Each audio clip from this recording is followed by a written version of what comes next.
Hey, welcome back to my channel. It's great to have you guys. Welcome, welcome, welcome. And don't forget to hit that subscribe button.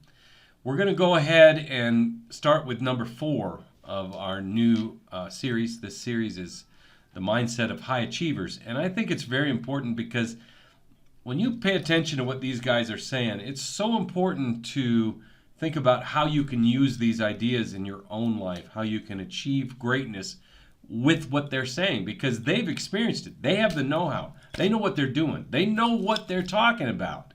And so that's why I love these guys so much. They're so helpful. And so, in reality, they can say it way better than me. So that's why we like these guys. And so hopefully we can have a lot more of these coming up. This is part 4. Smash that subscribe button because I need your help. I need you guys to help me to help you. When you do that, it helps me to create more content, and that's what I'm trying to do. So let's go into part 4 of our series here. It's a willingness to sacrifice. Am I the most disciplined person in the world? No. Am I the most meticulous person in the world, like some people would believe? No, I'm meticulous enough and I'm disciplined enough, but I also know how to let go and relax or whatever, and sometimes I may not be as disciplined as I should be. But I think the key thing is that the bottom line is everything to me. And whatever the bottom line requires is what I'm going to do. If the bottom line requires an excessive level of discipline, I'm going to do it. If I can slack off a little bit and still achieve that goal, I might pick and choose from time to time to slack off just a little bit. Yeah. But to me, it's whatever the moment or the situation demands. And I'm a bottom lines oriented kind of person. I have an assistant. I have people who work for me. I have people who work with me. They'll tell you I'm very bottom line kind of guy. If you tell me that the job is going to get done, and the job is going to get done in an excellent fashion, and it requires 90% effort, I'll let you go with that. I'll let you get away with that. I'm not going to sweat it. But if this requires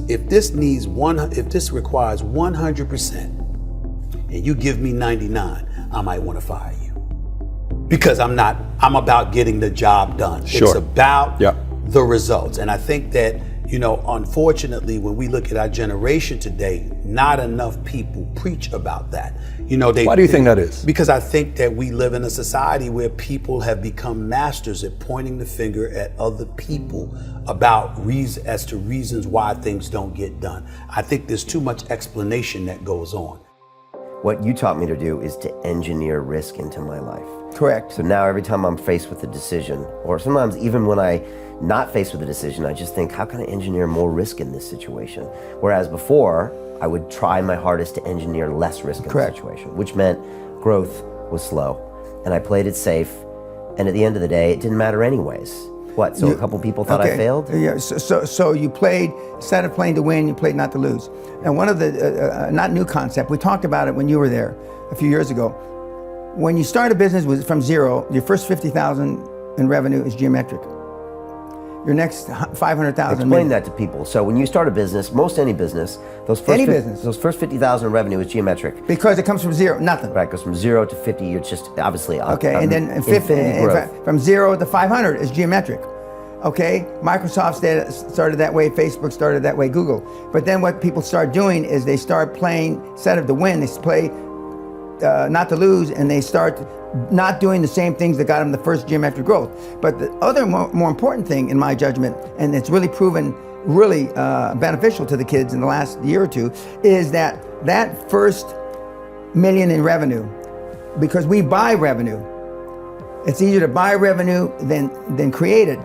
That revenue that has a million now, we don't know how much he spent or they spent to create that million. So when banks see that, you're de-risking the commercial debt.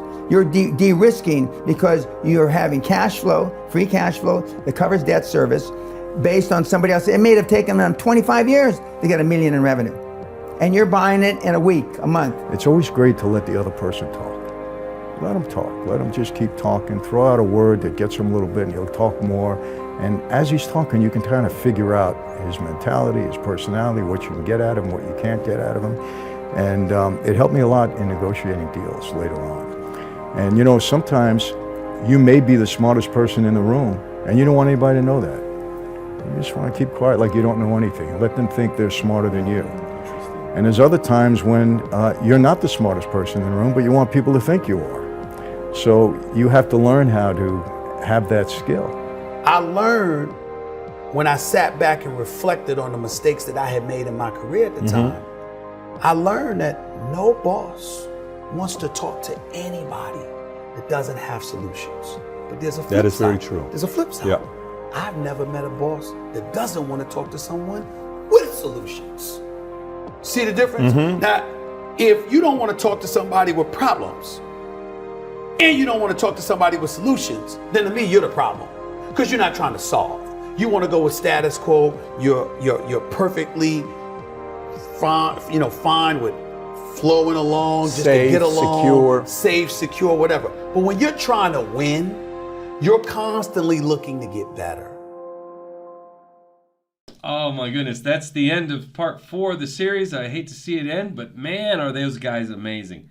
I absolutely love these guys. They can help us and think about things in a different way, shed light on what we need to do to really become better at what we want in our lives, how we can achieve those things.